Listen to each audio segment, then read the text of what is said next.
Hello, welcome to Charan with Dev channel. நானும் அந்த கதையை என்னன்னு தெரிஞ்சுக்க போறேன். சரி வாங்க வீடியோக்குள்ள போலாம்.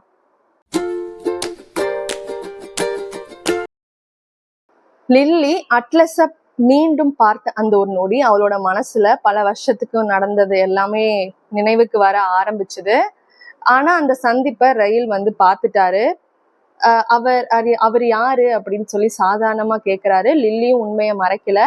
அவர் தான் என்னோட ஃபர்ஸ்ட் லவ் அப்படிங்கிறத அவர் சொல்றா. சொன்னோடனே ரயிலுக்கு வந்து சந்தேகம் வர ஆரம்பிச்சிருச்சு. ஆரம்பத்துல அவர் எதுவும் கண்டுக்கல, சொல்லல. ஆனா அந்த அமைதிக்குள்ள ஒரு புயல் உருவாயிட்டு இருந்தது. சில நாட்களுக்கு அப்புறம் லில்லி வந்து தன்னோட பழைய டைரிகள் எல்லாம் எடுத்து படிச்சுட்டு இருந்தா. அந்த டைரியில சின்ன வயசுல அட்லஸ் பத்தி இருந்து சில மெமரிஸ் இருந்திருக்கு. அப்ப படிச்சுட்டு இருக்க நேரத்துல அந்த நேரத்துல ரயில் வீட்டுக்கு வந்துடுறாரு. அந்த டைரியை எடுத்து படிக்கிறாரு. ஒவ்வொரு பக்கத்தையும் படிக்க படிக்க அவருக்கு வந்து கோபம் அதிகமாயிருச்சு. நீ இன்னும் அவனை மறக்கலையா அப்படின்னு சொல்லி கத்துறாரு. லில்லியும் அமைதியா எக்ஸ்பிளைன் பண்ண ட்ரை பண்ணிட்டு இருக்கா. ஆனா இது வந்து பல வருடங்களுக்கு முன்னாடி நடந்த ஒரு விஷயம். இப்ப எனக்கும் அதுக்கும் எந்த ரிலேஷனும் இல்லை, எந்த தொடர்பும் இல்லை அப்படின்னு சொல்றா. ஆனா கோபம் வந்துட்டா, ஒரு மனுஷனுக்கு கோபம் வந்துட்டா அது வந்து காரணத்தை கேட்காது. சோ அந்த கோபத்துல ரயில் என்ன பண்றாரு, லில்லிய ரொம்பவும் அடுத்து காயப்படுத்த ஆரம்பிக்கிறாரு, தாக்குறாரு. அந்த நொடி என்ன நினைச்சிட்டான்னா, லில்லிக்கு வந்து ஒரு காட்சி, பழைய காட்சி அப்படியே மைண்டுக்குள்ள ஓடுது.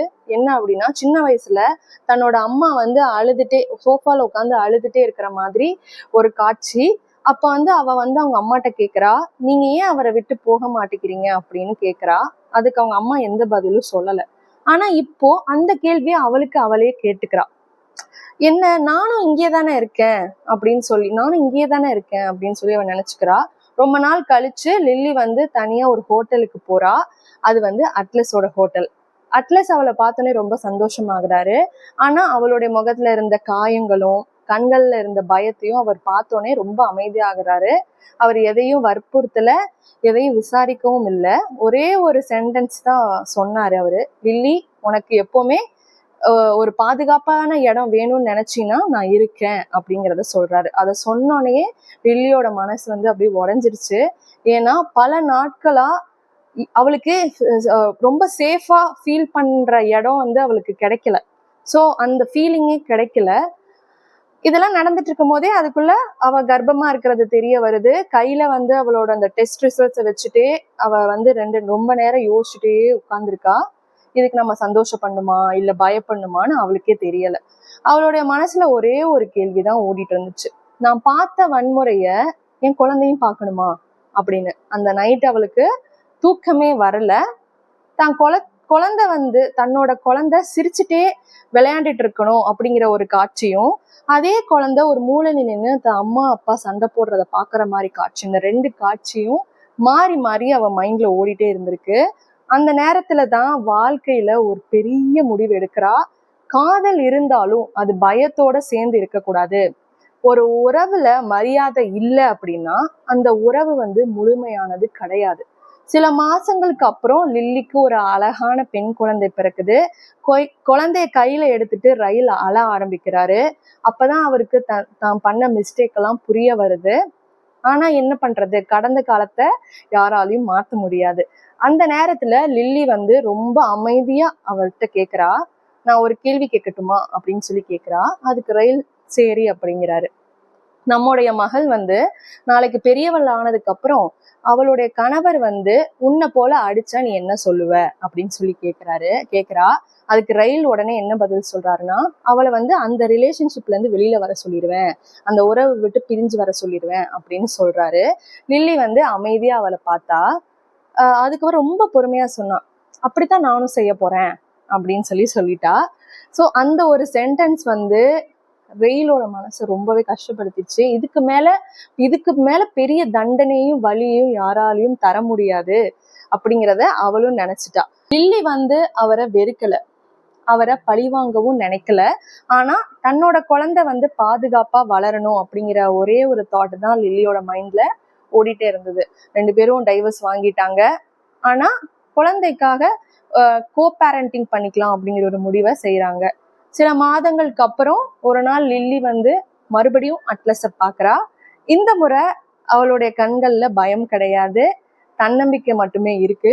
அட்லஸ் வந்து சிரிச்சுட்டே கேக்குறாரு, இப்ப நான் உன்னைய டேட்டுக்கு கூட்டிட்டு போலாமா அப்படின்னு சொல்லி லில்லிய கேக்குறாரு.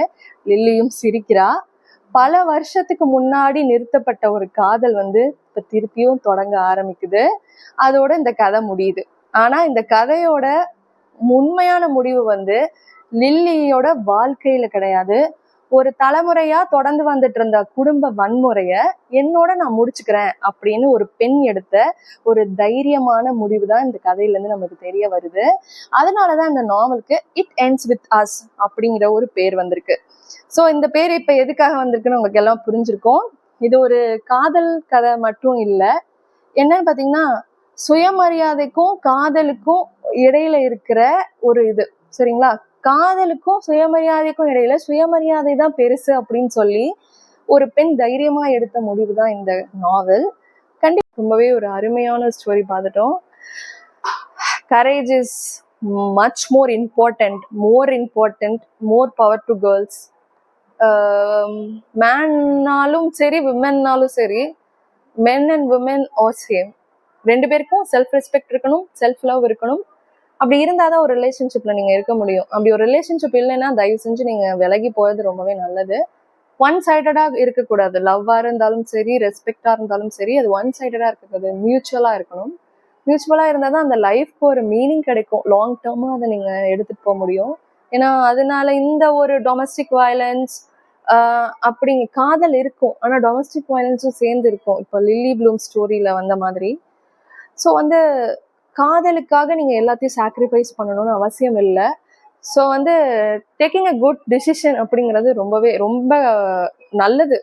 இதுல லில்லி ப்ளூம் எடுத்த அந்த கரேஜான டிசிஷன் எனக்கு ரொம்ப பிடிச்சிருந்துச்சு.